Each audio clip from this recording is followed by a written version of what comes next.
유럽에서 가장 간과된 나라가 그중 일부의 위대한 보물을 숨기고 있다면 어떨까요? 여러분은 그곳을 탐험할 용기가 있나요? 이것이 바로 벨라루스입니다. 종종 유럽에서 가장 가난한 나라로 간주되지만 그 독특한 풍요로움으로 많은 사람들을 놀라게 합니다. 벨라루스 여성들이 그들의 아름다움과 독립성으로 유명하다는 사실을 알고 계셨나요? 그렇다면 왜 벨라루스는 모두의 레이더에 포함되지 않을까요? 이 동유럽 국가에서의 삶은 정말 어떤 모습일까요? 독수리 탐험에서 벨라루스의 경이로운 세계를 함께 탐험해 봅시다. 벨라루스의 고대 숲. 자연의 심장 속을 걷다.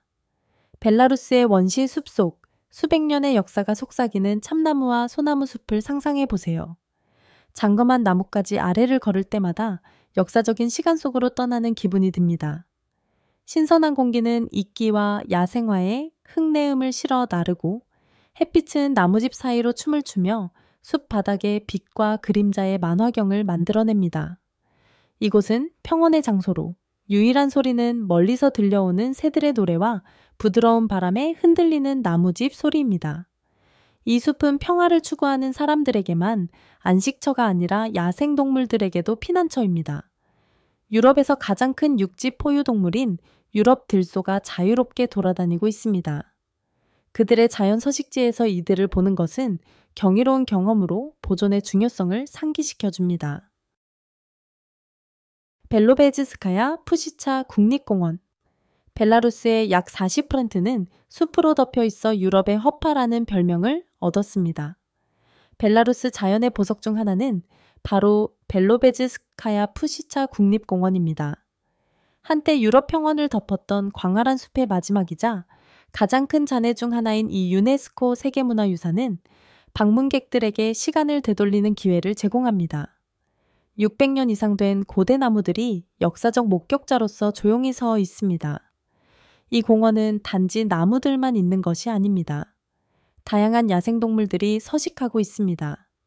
들소 외에도 링크스, 늑대, 다양한 새들을 만날 수 있습니다. 가이드 투어를 통해 생태계의 복잡성을 엿볼 수 있고 친환경적인 숙소에서 자연과 연결된 편안한 숙박을 경험할 수 있습니다. 벨라루스의 성들. 미르성, 유네스코 세계문화유산. 벨라루스는 놀라운 건축 명소들을 자랑하며 그중 미르성은 가장 유명한 곳 중 하나입니다. 고딕 양식의 걸작인 이 성에 다가가면 거대한 붉은 벽돌 벽과 우뚝 솟은 첨탑들이 고요한 호수 위로 솟아 성의 웅장함을 반영하고 있습니다. 이 성은 16세기로 거슬러 올라가며 벨라루스 귀족의 과거를 엿볼 수 있는 기회를 제공합니다. 성 안에서는 고풍스러운 가구와 예술 작품들로 장식된 방들이 과거의 이야기를 들려줍니다. 방문객들은 성의 정원을 거닐고 예배당을 탐험하며 수세기 전의 삶을 상상할 수 있습니다. 네시비지 성, 귀족의 유산. 잠시 차를 타고 가면 또 다른 유네스코의 경이로움인 네시비지 성이 있습니다. 이 성은 영향력 있는 라지윌 가족의 옛 거주지였으며 창백한 노란색 벽과 그림 같은 정원이 있는 건축의 걸작입니다. 방문객들은 성에 조경된 정원을 산책하고 화려한 내부를 탐험하며 유럽에서 가장 저명한 귀족 가문 중 하나인 라지윌 가문의 매혹적인 역사에 대해 배울 수 있습니다. 벨라루스의 함자의 뒤에 스티 치메야 타선의 소메지 툼좀대의 소와 주모. 따뜻한 환영과 시대를 초월한 전통. 벨라루스의 진정한 마음은 그곳의 사람들에 있습니다. 벨라루스의 환대는 전설적이며 이는 깊은 친절과 타인을 존중하는 마음에서 비롯됩니다.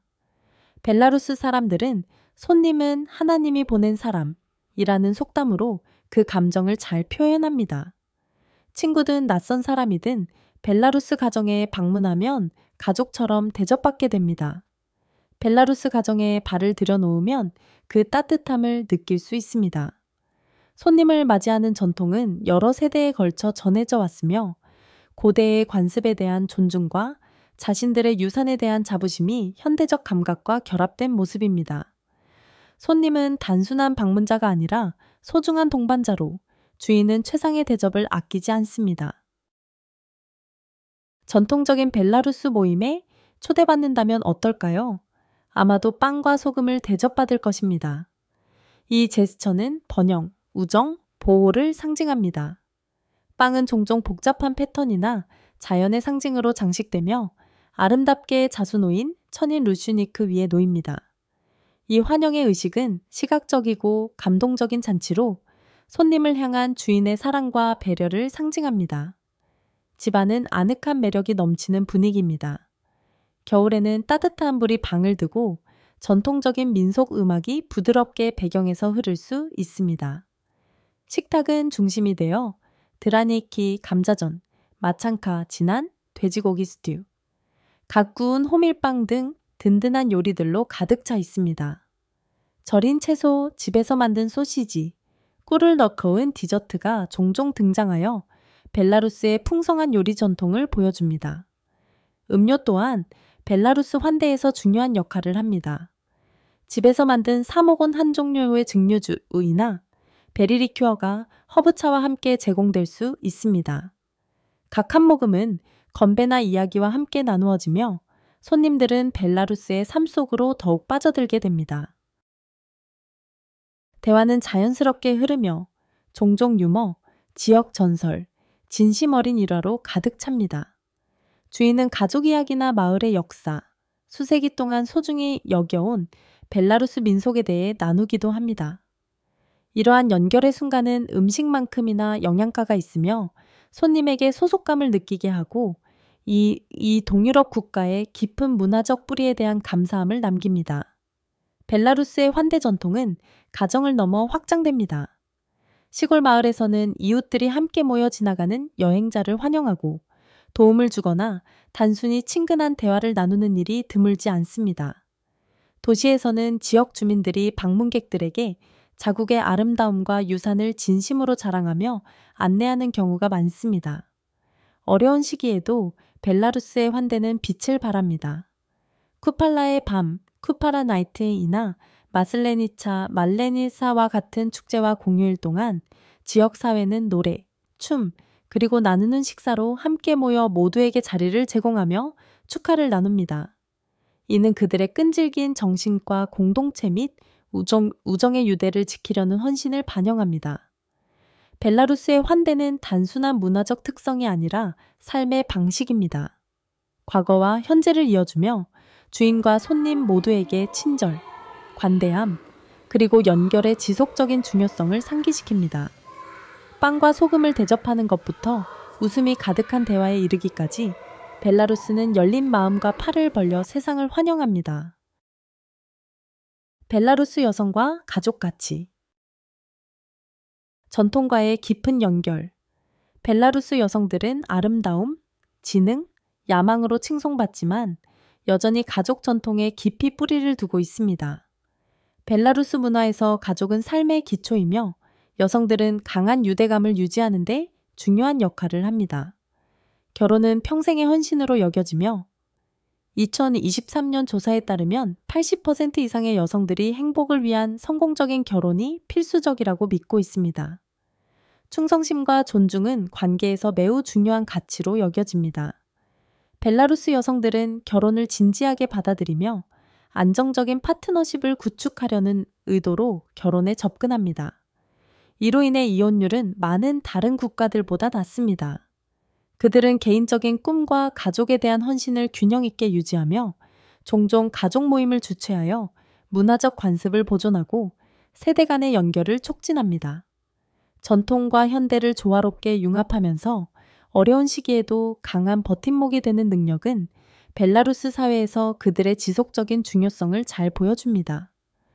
충성스럽고 실용적이며 깊이 헌신적인 벨라루스 여성들은 가족과 공동체를 강하게 유지하는 가치를 구현합니다.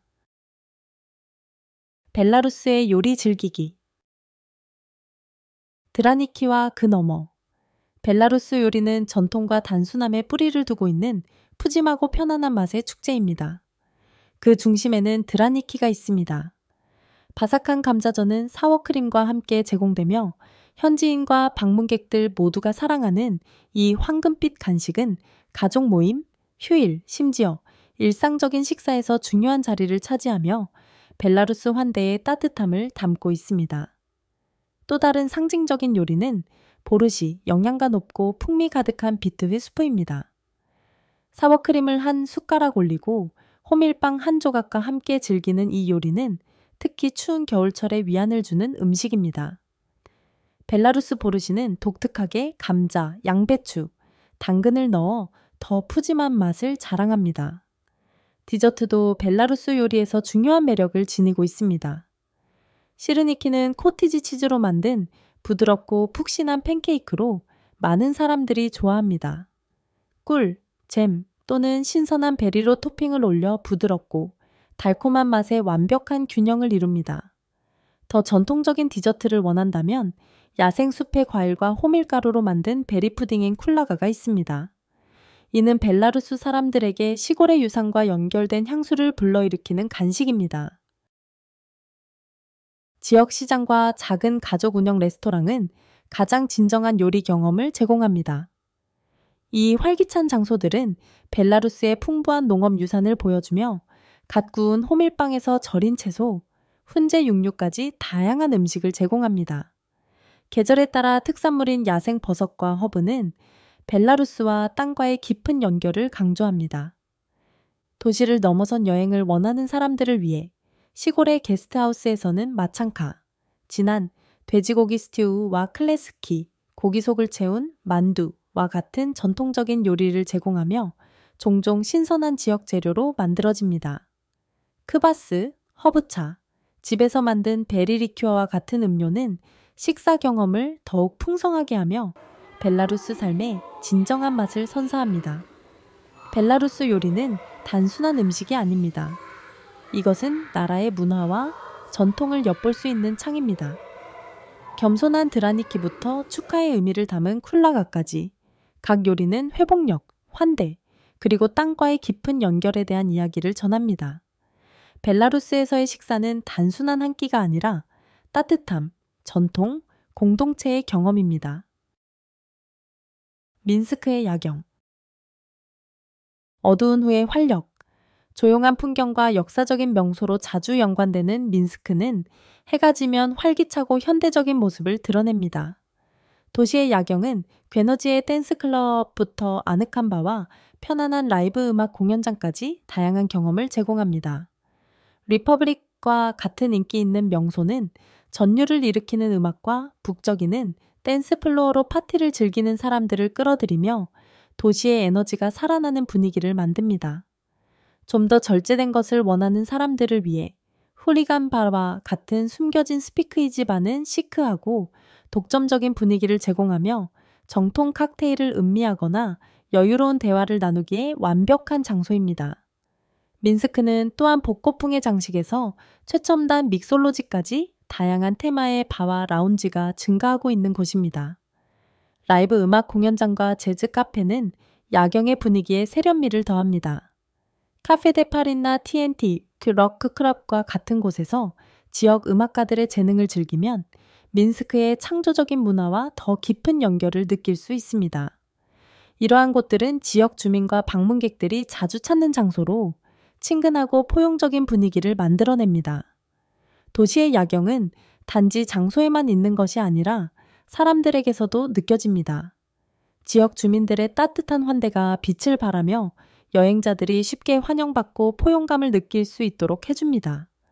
조용한 음료를 즐기거나 야외 맥주 정원에서 사람들과 어울리거나 새벽까지 춤을 추든 민스크의 밤의 매력은 현대적인 활력과 진정한 벨라루스의 정신이 어우러진 신나는 경험을 제공합니다. 경제성과 현대적 편안함. 벨라루스의 생활비. 벨라루스는 유럽에서 가장 예산 친화적인 여행지 중 하나로 관광객과 외국인 거주자 모두에게 매력적인 저렴한 생활 방식을 제공합니다. 민스크 중심부에서 1베드룸 아파트를 임대하는 비용은 보통 월 350에서 500켈롤 사이로 서유럽 주요 도시들보다 훨씬 저렴합니다.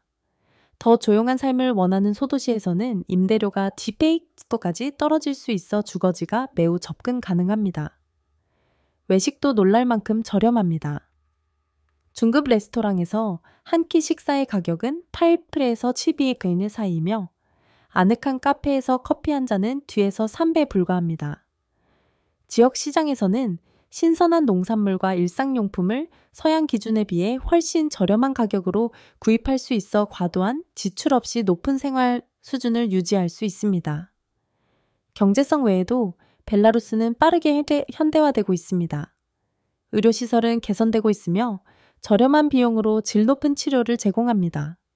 국제학교들이 더욱 두드러지게 나타나고 있어 이 나라는 가족들에게 매력적인 선택이 되고 있습니다.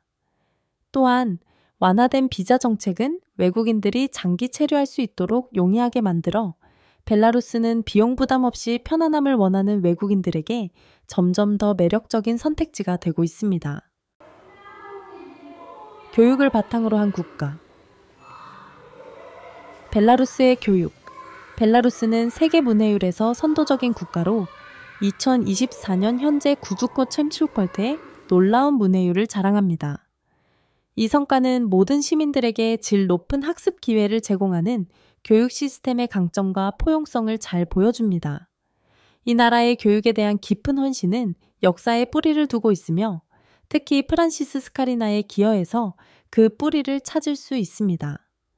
동유럽의 개척자인 스카리나는 16세기에 이 지역의 첫 번째 책을 인쇄하며 벨라루스가 문학과 지식에 대한 지속적인 사랑을 키울 수 있는 기초를 마련했습니다. 오늘날 이 유산은 계속해서 번창하고 있으며 학생들은 수학, 과학, 언어와 같은 주요 과목에서 뛰어난 성과를 거두고 있습니다. 벨라루스의 교육은 단순한 우선사항이 아니라 문화적 초석이 되어 잘 교육받고 야망을 가진 인구를 형성하고 있습니다. 이 헌신은 벨라루스가 세계 무대에서 문해와 학문의 등대 역할을 계속할 수 있도록 보장합니다. 야생동물 보존. 유럽 들소. 성공적인 이야기 한때 멸종 위기에 처했던 유럽 들소는 이제 벨라루스에서 힘과 인내의 상징으로서 트리엄판탄 귀환을 이루었습니다. 현지에서는 주브루스로 알려져 있으며 이 장엄한 동물은 나라의 역사와 문화에서 특별한 자리를 차지하고 있습니다. 보호구역 복원과 서식지 보호를 포함한 헌신적인 보존 프로그램을 통해 들소 개체수는 꾸준히 증가했습니다. 오늘날 벨로베즈스카야 푸시차 국립공원은 세계에서 가장 큰 유럽 들소 개체수 중 하나를 자랑하며 야생동물 애호가들에게는 최고의 여행지로 손꼽힙니다. 이 동물들이 자연 서식지에서 모습을 드러내는 것은 숨 막히는 경험입니다. 최대 1톤까지 무게가 나가며 키는 6피트 이상 자라는 이들은 그 존재만으로도 경애와 존경을 불러일으킵니다. 들소의 제출현은 성공적인 보존을 상징할 뿐만 아니라 벨라루스가 자연 보물을 보존하는 데 헌신하고 있다는 것을 강조합니다. 들소 외에도 벨라루스에는 링크스, 늑대, 다양한 새들 등 다양한 야생동물이 서식하고 있어 자연을 사랑하는 사람들에게는 천국과 같은 곳입니다. 이 나라의 생태계를 보호하려는 노력은 이러한 종들이 미래 세대에게도 번성할 수 있도록 보장하고 있습니다. 벨라루스 문화의 상징들. 힝이러기. 번영의 상징 힝이러기만큼 벨라루스 문화에 깊이 뿌리내린 상징은 드뭅니다. 하늘을 우아하게 나는 모습이나 시골집 위에 둥지를 틀고 있는 모습을 자주 볼 수 있는 이 장엄한 새들은 행운, 조화, 번영의 예언자로 여겨집니다. 지역 민속에 따르면 기러기가 집 근처에 둥지를 튼다면 이는 가족에게 축복을 전하는 징조라고 합니다. 마을 사람들은 종종 이러한 둥지를 보호하고 소중히 여기며 기러기가 다산, 보호, 긍정적인 에너지를 가져다 준다고 믿습니다. 이들의 존재는 벨라루스의 미술, 문학, 축제에서 축하받으며 그들의 문화적 중요성을 잘 보여줍니다.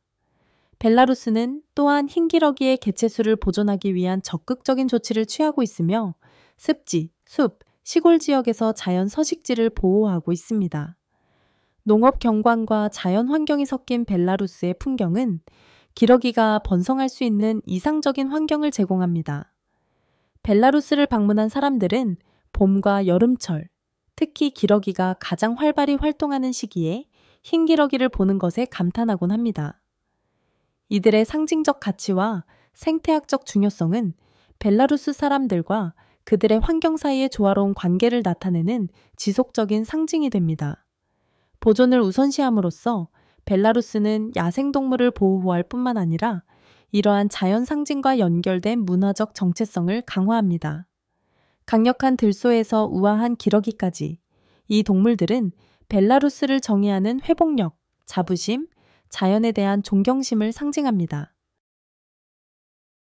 벨라루스는 유럽에서 가장 부유한 나라는 아닐지라도 그 자연의 아름다움, 풍부한 전통, 따뜻한 환대는 다른 어떤 곳과도 비교할 수 없는 여행지입니다. 고대 숲에서부터 민스크의 활기찬 거리까지 이 동유럽의 숨겨진 보석에서 발견할 것이 정말 많습니다. 이 탐험을 즐기셨다면 좋아요, 구독, 알림 설정을 해주시고 채널을 지원해주세요. 다음에 어떤 나라를 탐험해야 할까요? 아래 댓글로 알려주세요.